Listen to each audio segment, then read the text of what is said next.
Hello everybody, this is Alyssa from Main Arts and Crafts, and today we are here for a WIP and chat. So WIP stands for work in progress. Chat, well, we're going to sit here, we're going to chat a little bit about my day, my week, all that fun stuff, and go from there. So for today's WIP and chat, the canvas that I'm working on, this is Halloween Bedroom. It was I think it was the Halloween Mystery Box exclusive, one of the Halloween Mystery Box exclusives last year. So this is the image right here, Halloween Bedroom. It's by Mrs. Butter D. It is a square drill canvas. It is a 65 by 91.8 centimeter square drills, and it has 53 colors. So that's what it looks like. And I am on the pumpkin section right here. I'm doing this section right here with the pumpkin. I'm making good progress for it. Ideally, I was going to try to get, halfway done with it before the end of the month, but I'm filming this on the evening of the 31st, and I'm going to be right there. So I should be able to get close to finishing this little section, not quite those two sections, the last little bit right there. So because it's squares, I decided for squares because I work so much slower on square drill canvases. I was like, you know what, let me go ahead and make the sections skinny, but still my normal height section.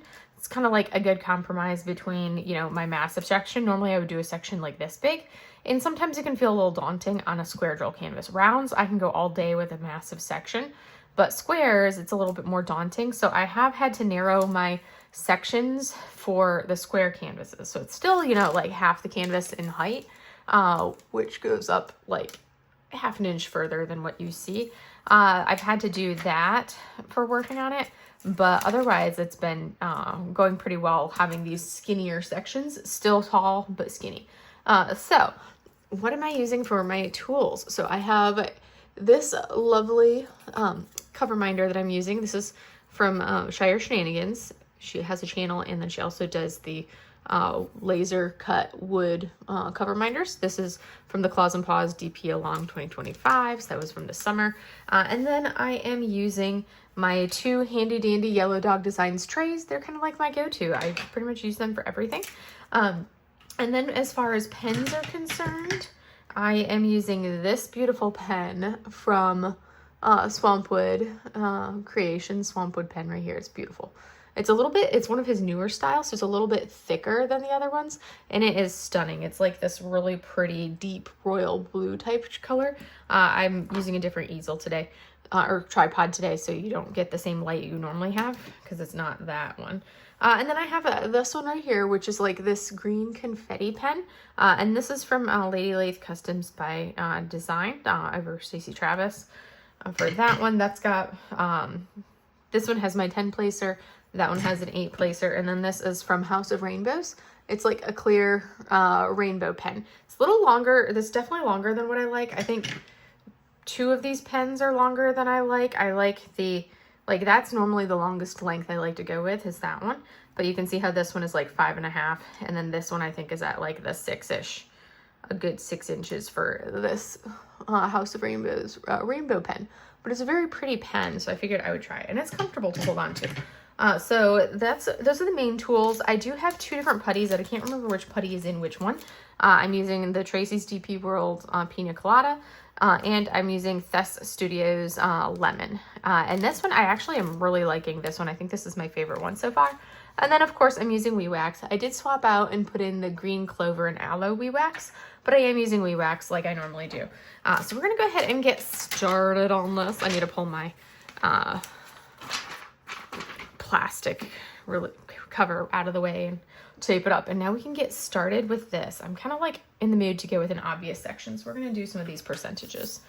So I hope everybody's been having a wonderful weekend, like happy Halloween for everybody that celebrates Halloween. I did nothing for Halloween. I hid in my house. I ordered pho for dinner and kept all my lights off because I'm antisocial and don't want to have to deal with people coming to my door. That's what I did for Halloween, in case you're wondering. So this week has been, it hasn't been too bad. I feel like I've finally getting in my groove and settling in with the new positions that I have at work, which I've had for, the last a couple months, but I feel like I'm finally fully settled in, and I feel like I have for the most part, a grip on what I'm doing, and I feel like I kind of know what I'm up to. So that's kind of nice as far as, you know, finally feeling like I can breathe a little bit and I don't have to be like, oh my gosh, I'm like, there's some days that I'm like, wow, it's 3 o'clock and I feel like I've done all the tasks that I needed to do for today. And granted, there's other things that I can easily do, but for a while there, it was like I was having to stay until 5:30 every single day in order to get everything done. And I don't feel like I have to do that anymore. Now I can actually leave like on time some days and a little bit more consistently. So that's definitely been nice as far as work has been concerned. So what did we do this week at work? I feel like it's been a weird week. Just felt like a weird week all week long. So like Monday, you know, normal Monday work, meetings, all that stuff. It has definitely dropped in temperature out here, and I am not a fan. It is already too cold for me. This morning it was 51 degrees when I drove to work this morning. 51 degrees, you guys. That's way too cold for my warm-blooded must-have, you know, happy at 78 to 82 degrees person that I am. So yeah, it was 51 degrees when I left the house to head to work, and that was at like 6:45, 6:50, and I'm like, no thank you, too cold. And it's only going to get colder because this is still early. We just, you know, about to roll into November. If you're watching this on a Saturday, it is now officially November. But it's just like, oh my goodness, way too cold for me. I most definitely have lost all of my immunity to the cold that I used to have growing up in Michigan. Completely lost that because I've lived in such temperate areas for the last, you know, 15-ish, 20-ish years, somewhere around in there, 15 years. It's been about 15 years since I lived in Michigan. Actually 16, 2008. Yeah, 2008 was the last time I lived in Michigan. And then since then, I've been not in Michigan, a little bit of everywhere after that.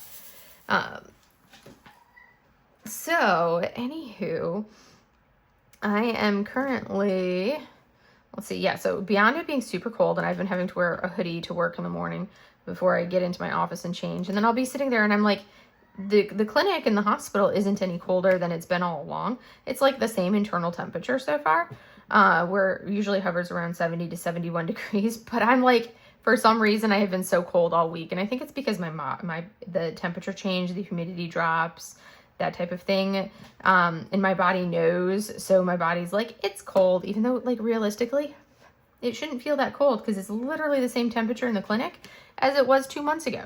So I don't know why I'm so cold in the clinic now. I think it's just that lack of humidity. So even indoors, you're going to have less of like a humid type feeling. But yeah, I'm not looking forward to winter. Ugh, it's not going to be fun. So yeah, this week at work was pretty much overall, you know, finally catching up on taskers and things like that I've been doing. I feel like I've kind of got a grip on that. And then on top of that, I am, so on top of that, it's catching up on all those taskers, seeing patients. It feels so good having like that reduced patient schedule that I've officially, like this last week and a half or so was like the first official days at that news template. And I'm like, oh my goodness, I feel like I can actually catch up on stuff now. I don't feel like I'm like run ragged to try to keep up on everything. So that's been really nice.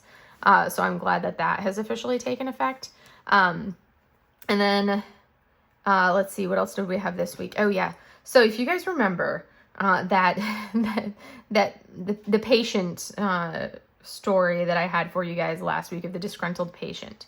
Well, I had sent the email response to this patient, tried to keep it very objective, just looking at what I'm seeing in the medical record and then comparing it to what the patient was stating, which I was like one of the comments that she had made was just basically, she didn't appreciate how like one particular note said that she was negative and pain avoidant. And she's like, I've always been positive. I've always been, good, like polite and positive and all of this. And she didn't like how that phrased it. And I would like read the note that she was referencing and I'm like, nowhere in this note does it say that she's negative and pain avoidant. Like nowhere are those words used anywhere at all in this note. And that was one of the things that I commented on. It says that like one of the comments, or one of the things that it says is that she is motivated by pain, but it did not say pain avoidant.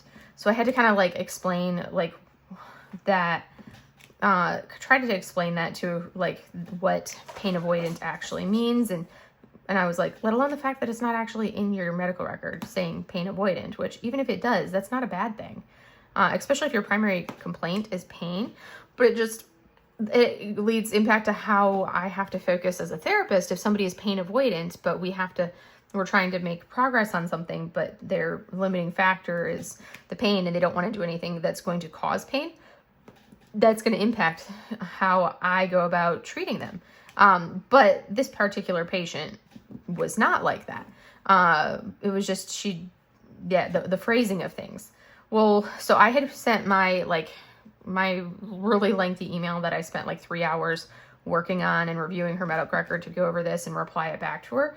Well, then she replied back on Sunday afternoon is when she said it. So she might have been on duty or something, but she sent a response back on Sunday afternoon. So I got it on Monday, and it was basically the gist of her email back was like, okay, she conceded like 1 point on something, but then she was like, I disagree on the rest of these points. And then she went into this really like basically an entire like history of everything that's been going on with her body, with that ankle, and like her course of medical up until that point, including all of her interactions with primary care. And she was going in depth on all of this and basically the interactions that she said had that were like negative, and all of this that she was including in there. And I'm like, okay, yeah, okay, that's a lot of it is it was good kind of like getting a little bit of the backstory, but at the same time, I'm like, none of that has to do with what you're complaining about as far as like your dissatisfaction with these notes. And I had offered her if she wanted to meet with me to discuss like my findings in my email in person, then absolutely I meet with her, and I gave her like a handful of times that I was available. And she said she would meet with me on whatever, I think it was Thursday afternoon at whatever time I had put, so that, and she was like, and hopefully we can come to, get these gross inaccuracies, or however she phrased it, corrected at that point in time, or something like that. And I was just like, wow. So all week long, I've been like dreading Thursday rolling around to have to do this meeting with her.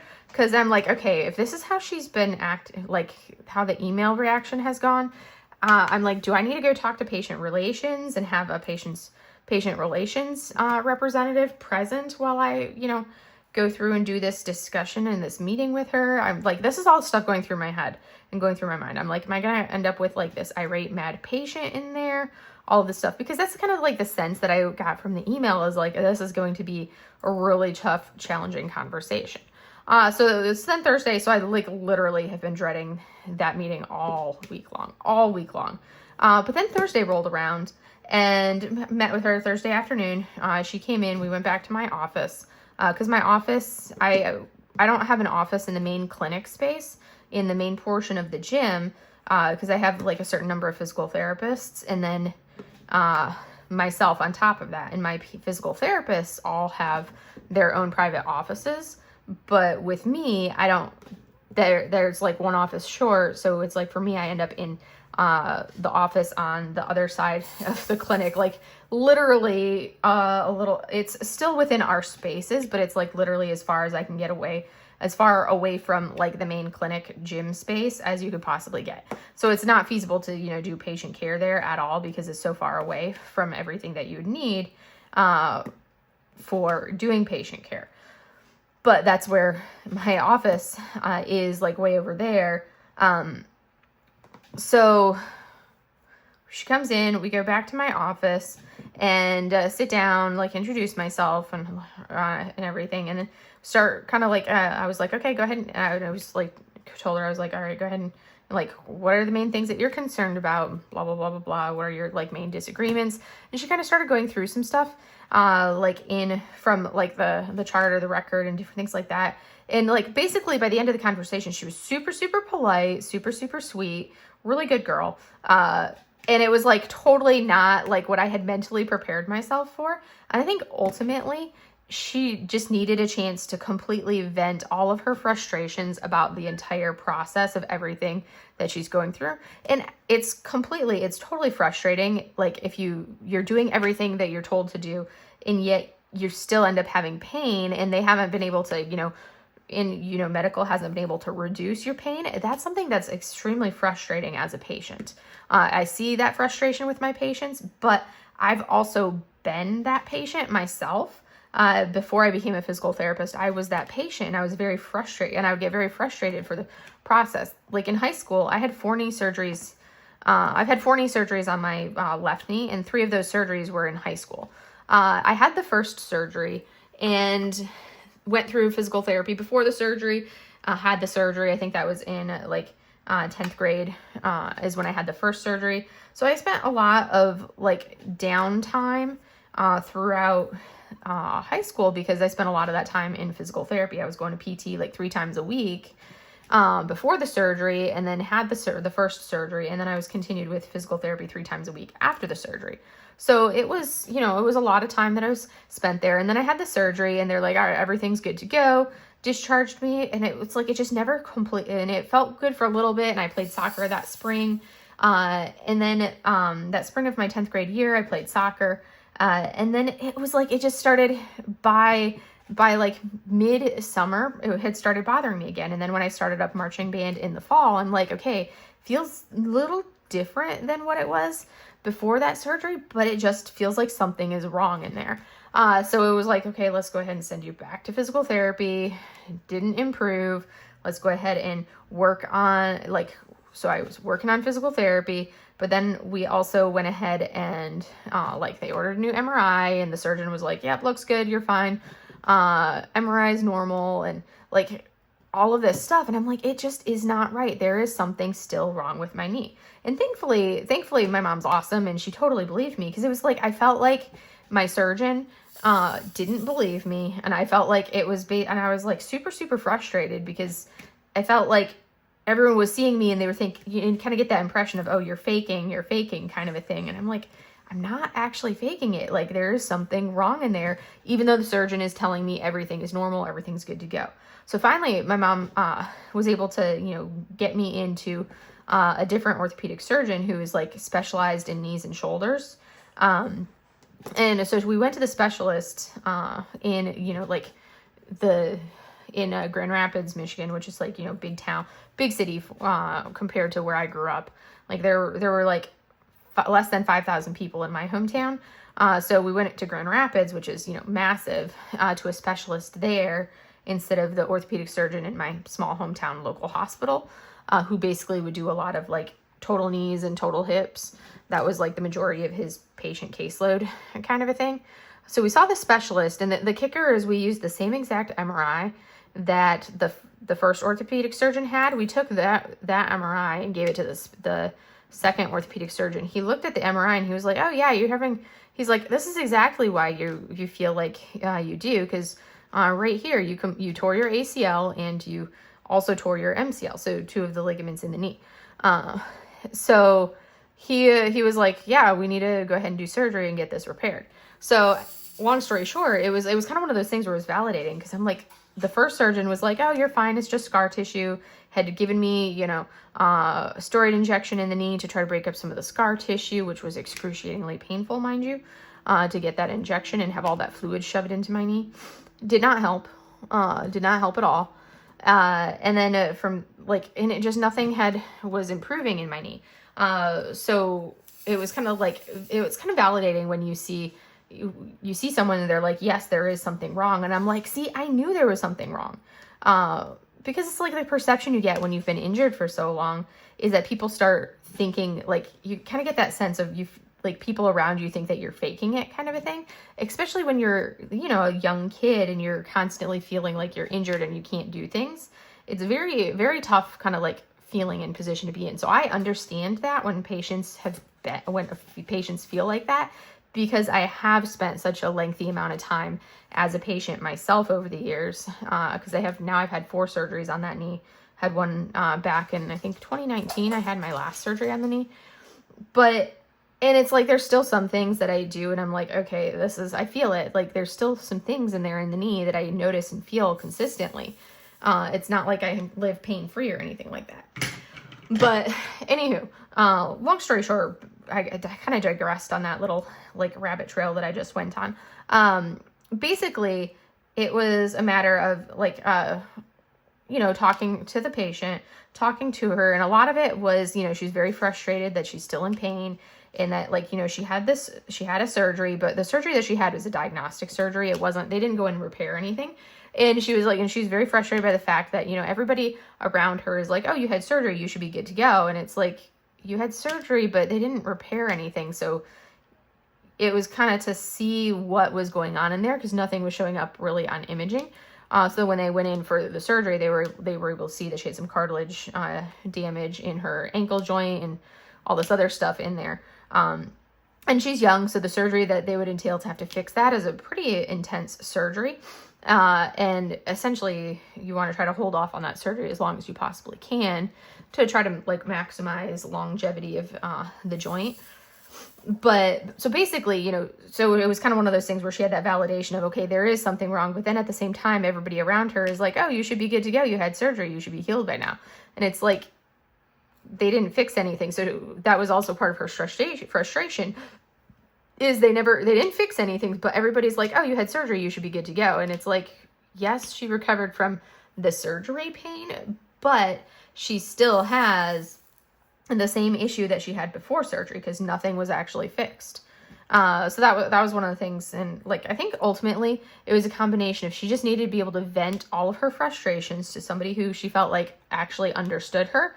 And then also at the same time, not necessarily understanding everything that's in the medical record. So as she's reading it, she's like, the terminology and everything that we use makes things sound like different because it's very technical and clinical terminology that we use in the medical record.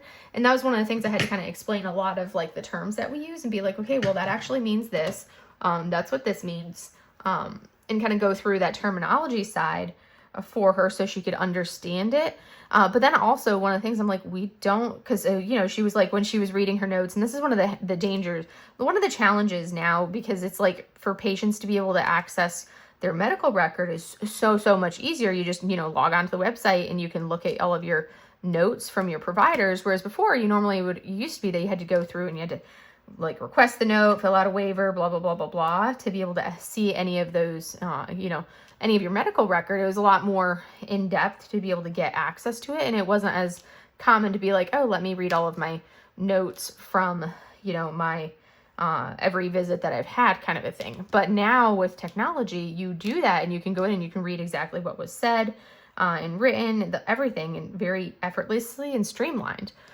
But at the same time, like, so one of the notes, like the last note that she had like the biggest issue with, it was like, and that's one of the things she said. She was like, she read the note and with the way that it was written, it made her feel kind of like almost like defeated in a way. And that's one of the things I had to explain to her. I'm like, look, we don't write the notes for you as a patient. So for you as a patient reading the note, it may come across as like where you think it's painting this picture of who you are, but it's because of how we word things in the note. We try to, it's like the subjective. Yes, we're going to be very like write what the patient says. But then once you get into the objective, that's all of our tests and measures that we do. The assessment is kind of like the therapist's a synopsis and what we think is actually going on with you based off of all of those different factors. It's kind of like that full blown, like this is a synopsis. So, another provider, and I was like, and the whole point of the note is we write it for other medical providers. So another medical provider can pull up my physical therapy note, read it and know, okay, hey, this is what's going on with this patient.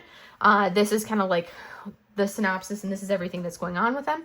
It's not written for the patient to be able to read it and be like, okay, this is what's going on with me, because we don't write it for the patient. We write it for the other medical professionals. And that's one of the things that not having a medical background and reading her notes, it was kind of one of those things where it was, making her, it was kind of like that disconnect and kind of understanding the wording that we use in notes and how we write things. So that was like a big part of it. So once I kind of like explained a lot of the different aspects of it and what it all meant, and, basically it was kind of like I was validating, okay, yeah, you're in pain. Yeah, it hurts. And one of the things is, her therapist was like, you're not making progress. So you can continue working on your exercises on your own rather than, coming into the clinic. And she was like, because none of it had changed her pain. And that was kind of one of those things where she did what the therapist said, but at the same time, I think she didn't want to actually stop doing physical therapy, because then when she's not in there, it felt like she wasn't actually, putting forth effort, is kind of how she basically felt. It was like, okay, it's bothering me, but I'm not doing anything for it, because she wasn't in physical therapy anymore. So that was one of the things that I offered her. I was like, if you'd like to come back into the clinic, I'll schedule you with a different therapist. So that way, because there was like that, a little bit of that like bad taste in her mouth from like the interactions and the frustrations that she had. So I'm like, I can schedule you with a new therapist, somebody that you haven't worked with before. And we can go from there. So she decided she wanted to do that. But by the end of it, like, seemed like she more just needed to be able to have that chance to just vent her frustrations about the whole process, to someone, and kind of like explain her feelings on everything of it and all of that. I feel like that was like the biggest thing, because I didn't say I was going to change anything. I didn't say I was going to like rewrite any of her notes, but she left and she appeared to be much happier. Like she appeared very like was happy, was like, thank you and everything. So like basically the whole situation had like a good overall conclusion. And I was like, okay, now I kind of like, and it kind of made me like, man, I was stressing out about this for no reason, basically. Because I had totally been stressing about having that meeting, but it ended up being like nothing, like no big deal. And it went well and everything. So, but that was good. So I was pleased that went well. And I can kind of like lay that whole patient situation to rest for it. But other than that, I'm trying to think. Yeah, so I had that, and then that was Thursday afternoon, which was kind of like quite a like exhausting Thursday afternoon. So I got home Thursday, and I hadn't slept well Wednesday night into Thursday. I did not sleep well at all. So Thursday I was like super tired when I got home, and I always kind of like lay on the bed for a little bit and decompress before I, like do my evening stuff. So I was like, okay, I was laying there and I'm like, all right, I need to get some food, because I was starting to get like that queasy hungry because I hadn't eaten anything and it was getting late. So it was like 6, 20, 30, 40, somewhere around there. It was between 6:20 and 6:40. So I was like, all right, I need to grab some food. And I'm like, nothing that I had in the house sounded good. But then I think it was like, I want to say it was C was like, well, why don't you get pho? Because like my comfort food is pho. I love a good Vietnamese meal, especially some good pho. That's like legit my comfort food. If I need something that's like, some people it's pizza, some people it's, a soup from their mom, or like a lasagna, whatever it may be. My comfort food is pho. Like that like literally does it for me. And then it's like, if I don't feel good, I usually have pho as well, because it's like the bone broth that it's based off of is just so nutritious and so nourishing. And like I eat a bowl, well, I don't even eat a full bowl, but I eat some pho and I just feel like I feel full, but not stuffed, but it's not a heavy full. It's like a light full because of how it is. And it's just like, it's kind of one of those things where, yeah, if I don't feel well, that's always my go-to. So I was going to order some pho, and I was like, all right. So I went to grab, so I was on my phone and I was going to go pull up the DoorDash and order some pho and have it delivered. And then next thing I know, it's almost like 10:30. So as I was laying there just saying, I need to order some pho, I fell asleep and proceeded to sleep for like half the night, basically, because that was like it wasn't even 7 o'clock. I ended up sleeping, I think, for 3.5 hours, which was crazy. So I ended up falling asleep, woke up at a little after 10, and I was like, well, guess it's too late to order pho. So I ended up having some ramen noodles, some miso ramen noodles is what I ended up having, like a half a thing of that, which was okay, but it wasn't like what my body was craving, because there's so much like sodium in the ramen noodles. So it wasn't what my body was like really craving. And then of course I was wide awake. So I'm like, well, I can't go back to bed. One, I just ate, and two, I'm wide awake. So then I ended up staying up until, but I wasn't in the mood to diamond paint. So I ended up staying up until like 2 o'clock in the morning is when I finally was like, I have to go to bed now. I need to try to get a little bit more sleep before I, have to go to work tomorrow. So that was Thursday night. Finally went back to bed, did eventually fall asleep, and then, woke up Friday morning and my alarm went off and I was just like, I do not want to get out of this bed. And I started to fall back asleep again and ended up waking up at 6:45, and I'm like, darn it. Because I normally leave my house at 6:50. So I was like, well, don't have time to shower this morning. So I kind of like threw on some dry shampoo and got myself dressed, because today was Friday. We were doing with it being Halloween, we were allowed to wear civilian clothes if you wore like basically a costume.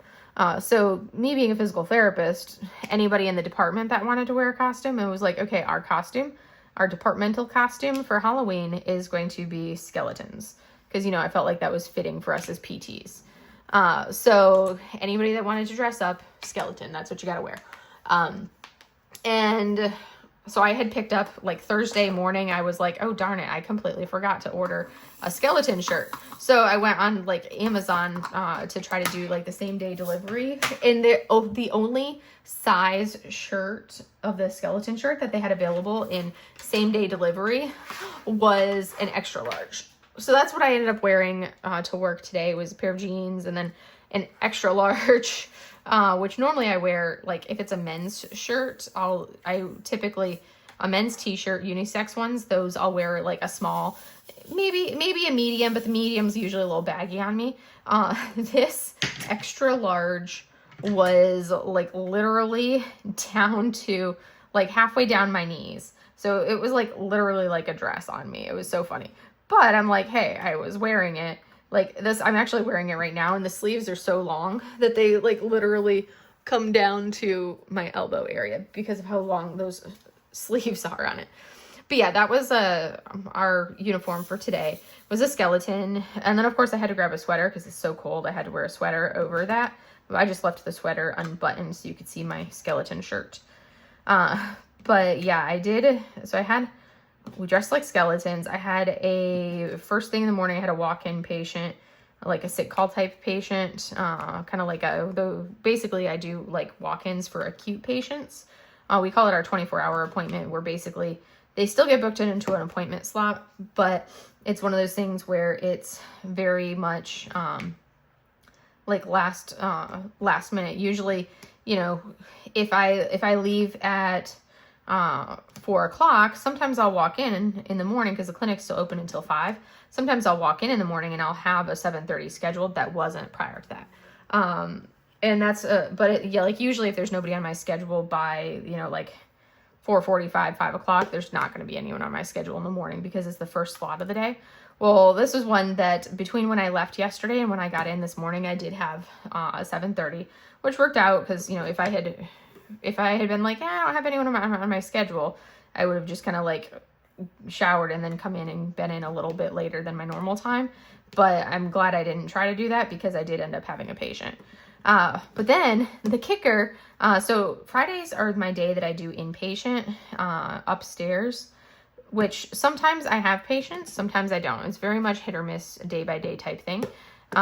It's depending on what patients have been admitted to the hospital. Well, that was one of the things that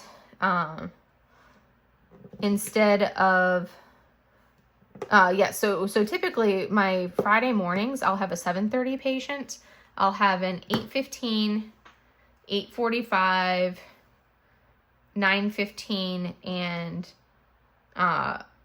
sometimes a 10, and usually like a 10 to 10:30.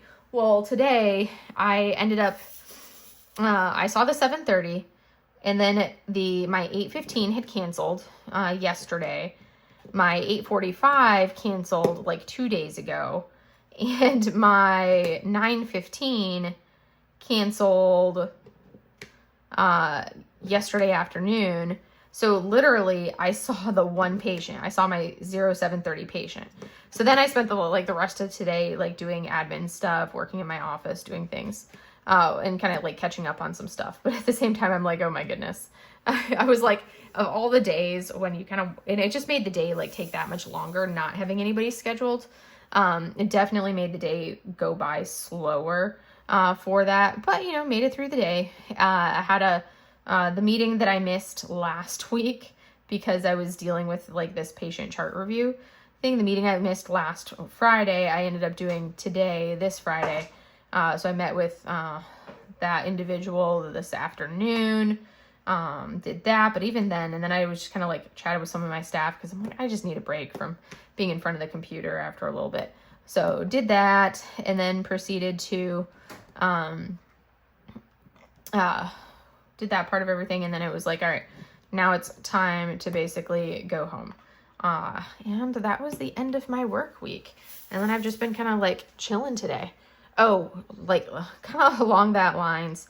So for the last for pretty much the last, like 6-8 months, I've noticed that sitting in my desk chair, my back will just like my mid to upper back just starts aching after about 15 minutes sitting here doing, whether it's diamond painting or cross stitching, doesn't matter. And it's like, and then I constantly am like in that, like, gotta move around and try to reposition, roll out my back, do all this different stuff to try to like cut down on the discomfort, which helps a little bit, but it's just like, it just hurts the whole time, especially if I'm doing a longer session. So I was like, finally, I'm like, you know what? I'm at the point where I'm so sick of it hurting. And the kicker is I can sit at my desk at work at the hospital. I can sit in that chair for 8 hours, get up for bathroom breaks, but basically sit there for 8 hours and my back never hurts. So I was like, okay, I think I need to break down and get a new chair. This chair isn't even that old, but I'm like, I think I need to break down and get a new computer chair and basically, if I look at my office. So for the last few weeks, I've been trying to remember to do it and I keep forgetting. I'm like, I need to look at the chair that's in my office and see if I can buy one of those, because obviously it works well and doesn't give me any kind of pain, and I can sit in it for a long period of time with no problem. So I'm like, all right, I'm going to do that. And so today I finally remembered to like look at the chair and figure out what brand it was and all of that. So that way I could go, hunt it down and see about ordering it. And I knew it was going to be relatively expensive. But the chair that I have, anybody that knows office furniture will know. But basically the chair in my office, which is basically the standard chair that we tend to have at most of like every Navy clinic or facility I've been at, that's been like the standard office chair, is a Herman Miller, kind of like the standard Herman Miller office chair, which if you buy it brand new from Herman Miller, the equivalent of what I have at the hospital in my office, that's like a $1,600 chair. And I'm like, I need a new chair, but I really would like, I can't bring myself to pay, $1,600 for a chair. So I was chatting with my occupational therapist about it. And he actually has one of those chairs at home as well. And he's like super, super knowledgeable about them and everything. And he was like, yeah, try it. He's like, because they last a really long time. And he's like, try Amazon Marketplace, because that's what he did for the one that he has at home. And it like, he was able to get it for a few $100, so significantly cheaper than, the $1,600 that you would spend to buy it new.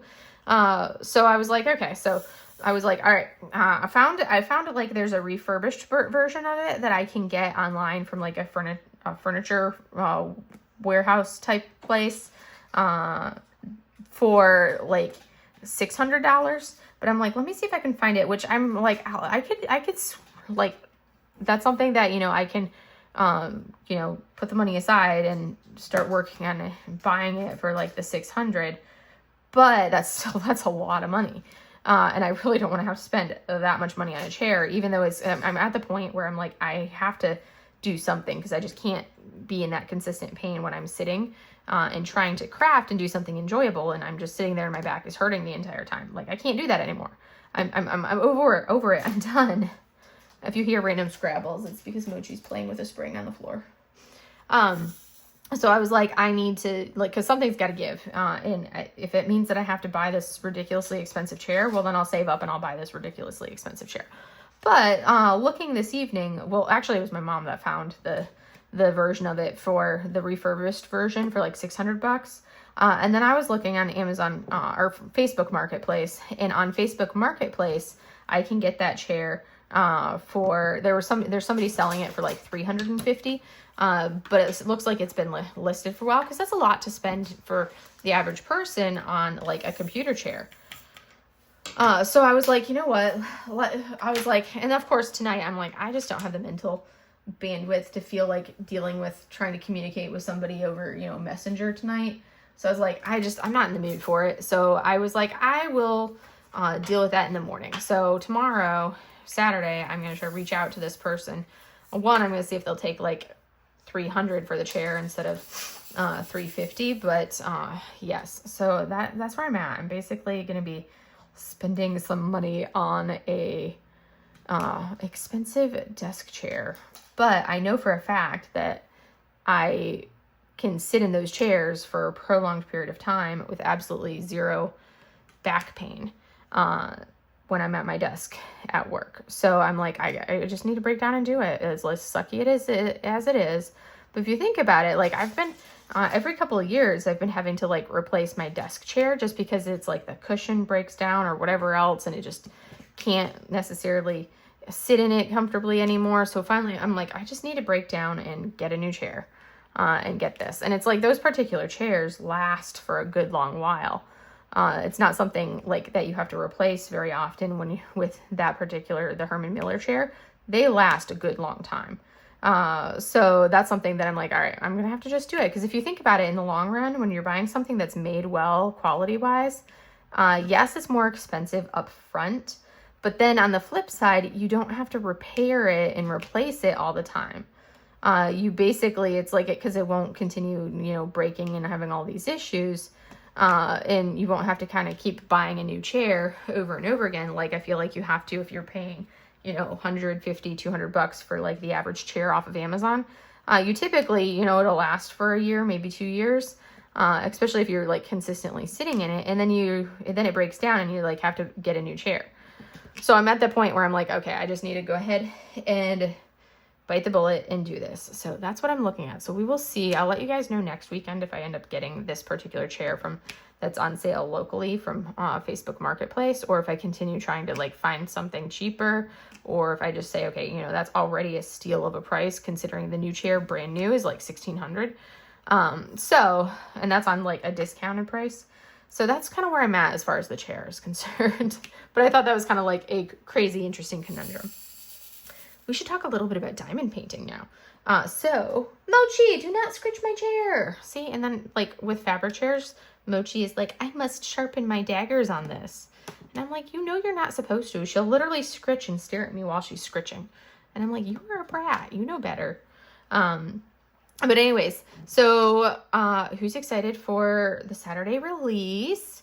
I know I am, because guess what? There is another Yume, which she is going home with me. That one, it's such a beautiful Yume.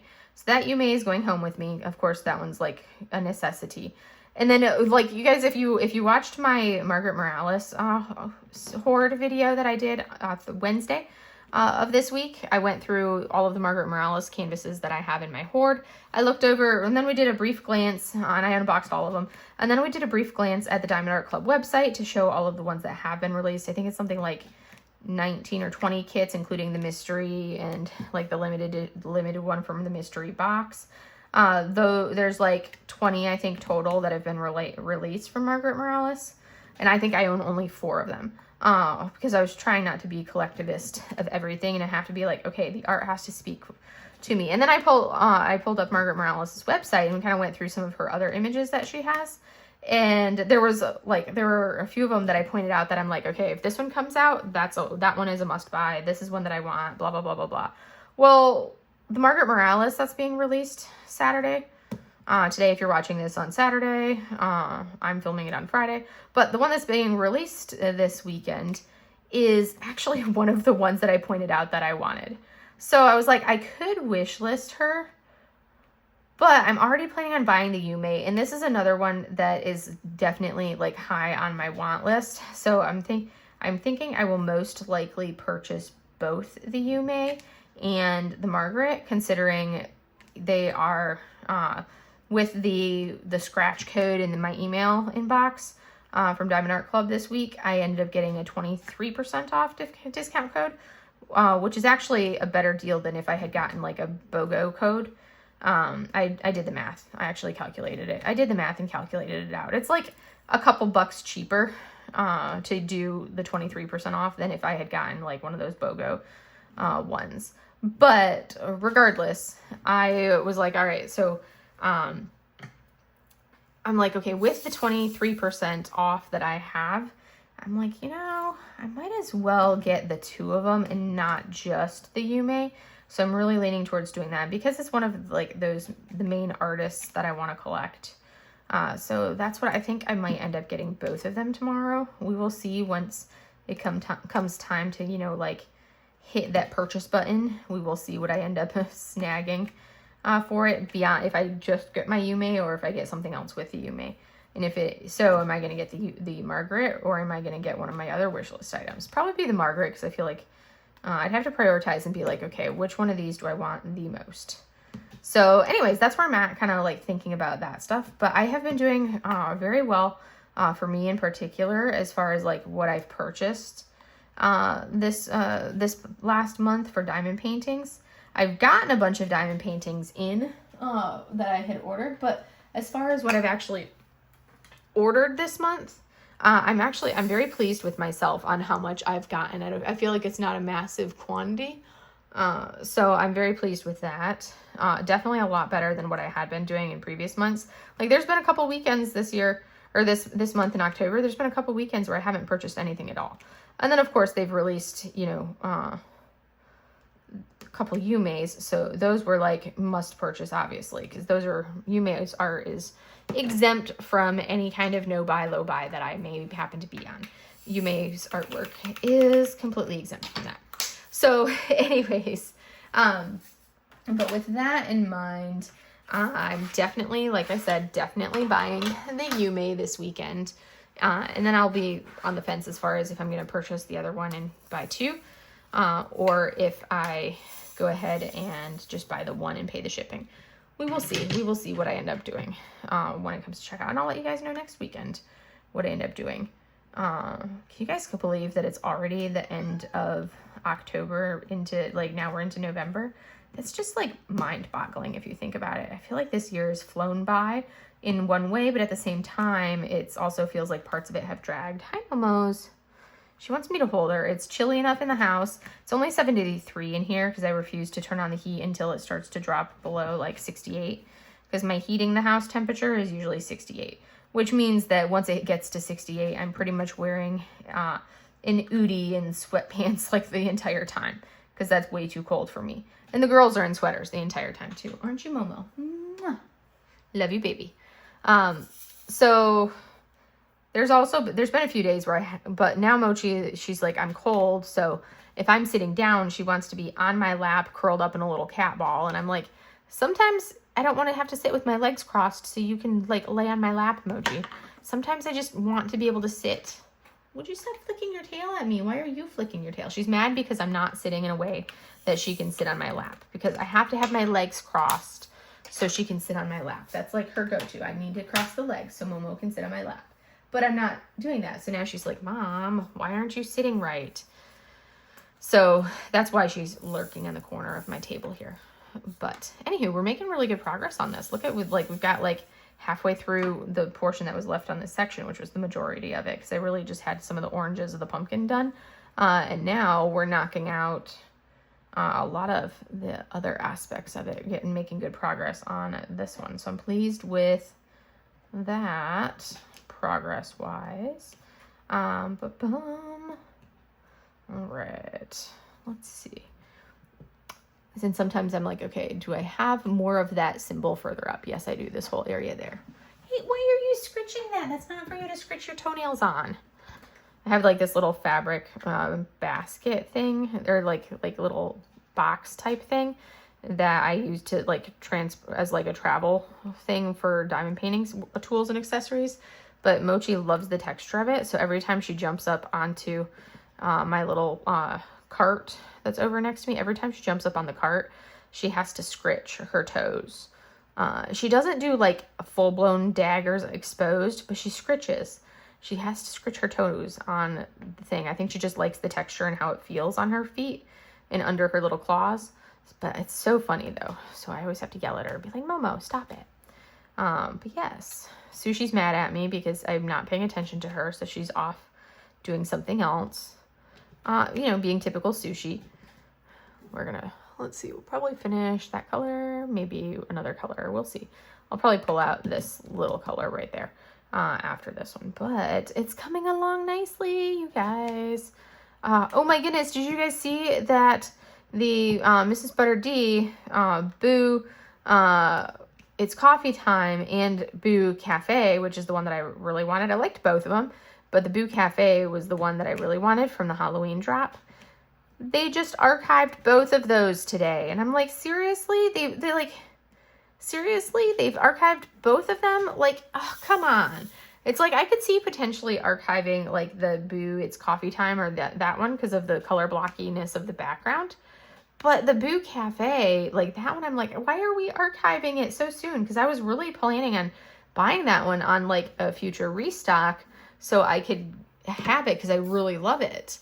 Because it's beautiful. It's so colorful. Because some of the recent Mrs. Butter D canvases have been very monotone and like a muted color palette and a lot of browns. And that like Cursed was one of them. And I'm not a big fan of all of those browns as far as like the color palette.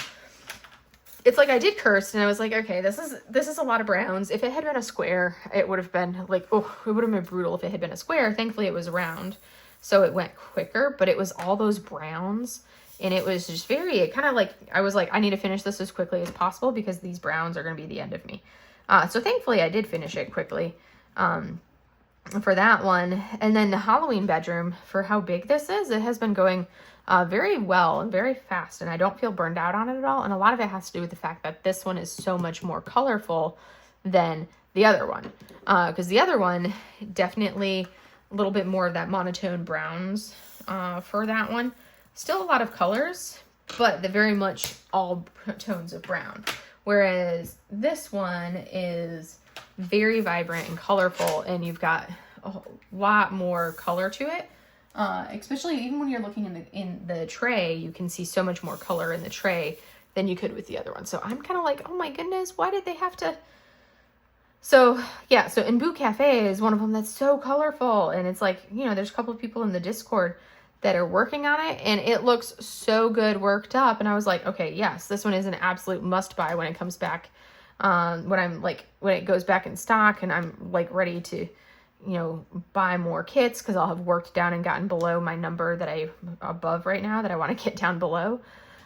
So that's kind of one of those things that I'm like, was super sad to see that they discontinued that one. And I'm like, darn it.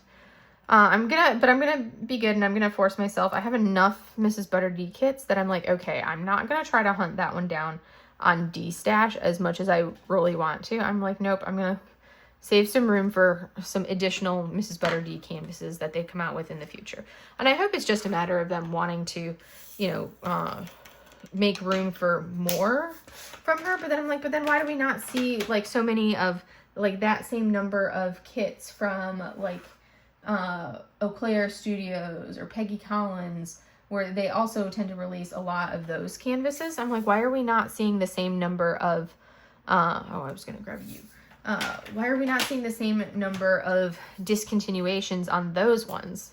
Because that to me is like, okay, well, if we're discontinuing on Mrs. Butter D, a traditional artist, why are we not also discontinuing the kits and archiving the kits from some of these AI artists that in artists that heavily use AI when, you know, and it's like, I know the AI art tends to sell, and I don't want to get into like a whole debate of it, but I'm like, you have a traditional artist, and the AI artists are getting all of this like FaceTime and selling things because it's like they can pop out so many more images and people tend to buy them quickly, that type of thing, versus, you know, the more traditional artists where they're not going to be able to whip out multiple canvases at a time. It's like some of them, it can take a few weeks to have a painting done or a work of art done and finished. So it's like, that's kind of one of those things that kind of frustrates me to see. And I'm like, okay, we're doing discontinuations of all of these like Mrs. Butter D canvases, but why aren't we not seeing an equal amount of discontinuations and like archiving of these kits? That was Mochi jumping on the floor that just jiggled our camera. Why are we not seeing that same number in the AI artists and the artists the Diamond Art Club has that use a lot of the AI in their work, which would be like Claudia McKinney, Peggy Collins. Those are like two of the big ones. And then I think it's the Catriona Crahan or whatever. She did a lot of like the little ghosties in the Halloween release. I'm like, come on people. Like, why? I'm like, it's not the end of the world, but at the same time, I'm like, okay, why are we discontinuing so many of these kits that literally just released? That's so frustrating. So anywho, I'm going to pause it there. We made really good progress. We finished this whole bottom portion. I'm going to turn off this light so we can actually see what it looks like. I do really love the crystals in this one, but look at how beautiful this is. I got all of this, the bottom part with a little pumpkin. This kit, I actually am not adding any bling to. I'm doing it as charted. And I'm doing that in particular. I think I did the same thing with the Cursed canvas, the other Mrs. Butter D that I finished. But I'm just working on them as charted. This one in particular, because it was so colorful already, I felt like I didn't need to add anything else to this one. Wait, I think I might have actually added a little bit to Cursed. So I did add some bling to Cursed, but not for Halloween Bedroom. I feel like with the color palette and how bright it is, I didn't need to. Also, we have a lot of these crystals in here, which have been wonderful. I love how the crystals are in this chair. Oh, so sparkly and pretty. But anyways, that is all I have for you guys for today. I hope you guys enjoyed today's whip and chat and the random ramblings of Alyssa. And I will see you guys in the next video. Have a great day, everybody. Bye.